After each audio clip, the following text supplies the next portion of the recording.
नमस्कार दर्शक बंधु साई अनंत आश्रम को स्वागत। वैदिक ज्योतिष शास्त्र अनुजाई ऋतु परिवर्तन हेतु ग्रह माने शुभ और अशुभ जोग तैयारी होता है जहाँ मानव जीवन एवं पृथ्वी को सीधा सड़क प्रभावित करिथाए। ग्रह मानकर गतिविधि परिवर्तन करी एपरि विपज्जनक जोग सृष्टि हुए जहाँ ज्योतिष शास्त्र रे अत्यंत खराब बोली विवेचना करा जायथाए। एही जोगर नाम हेउची चतुर्गुण पापकर्तरी जोग।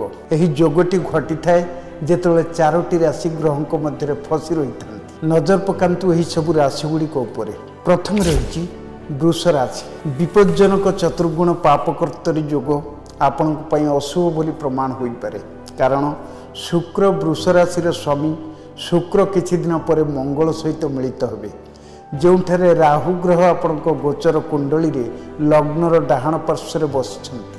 सूर्य भगवान वाम पार्श्व अच्छा। कर्कट राशि।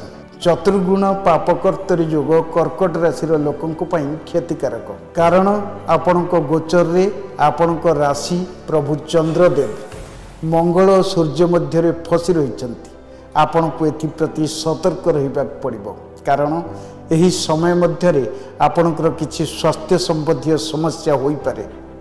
कन्या राशि। विपज्जनक चतुर्भुज पापकर्तरी जोग गठन आपण अनुकूल अटे। अन्य पक्षरे आपण राशि रे बुध सूर्य सहित बुधादित्य जोग गठन करुछन्ति। कन्या राशि रे गोटे पार्श्व मंगल और अन्य पार्श्व केतु अच्छी। मीन राशि। पापकर्तरी जोगर गठन मीन राशि क्षतिकारक, कारण आपण राशि रे प्रभु राहुदेव ग्रह सहित बसिछन्ति। अन्यपटे शनि मीन राशि रे डाहाण पार्श्व एवं राहु वाम पार्श्व अछन्ति। तेणु यही समय रे आपण किछि चापरे रही पारंती। यह सहित टंका नष्ट होबार संभावना मध्य सृष्टि होछि। आहुरी मध्य यही समय मध्य रे आपणकर स्वास्थ्य संबंधी समस्या मध्य होई पारे। आहुरी मध्य परिवार कहा सहित तुमर जुक्तितर्क होई पारे। तेणु निरंतर जुक्तितर्क रु दूरे रुहंतु। धन्यवाद। तमे पुओ को नहीं बाबा पाख आसला परे आपनकर कोन परिवर्तन हेछि? पुओर जो गोड़ हाथ फाटुला तार भी कोन परिवर्तन हेछि? हाँ मो एमिति जने सांग पिला को सुनी कि आपन पाख आसी, किंतु आसिला परे मो पुओ दीर्घ 7 वर्ष हला जो कष्टटा भोगुथिला मोर हृदबोध होछि से 7 दिन रे गला भलिया लागिला। तेणु करी बहुत सॉल्व हो जाइछि।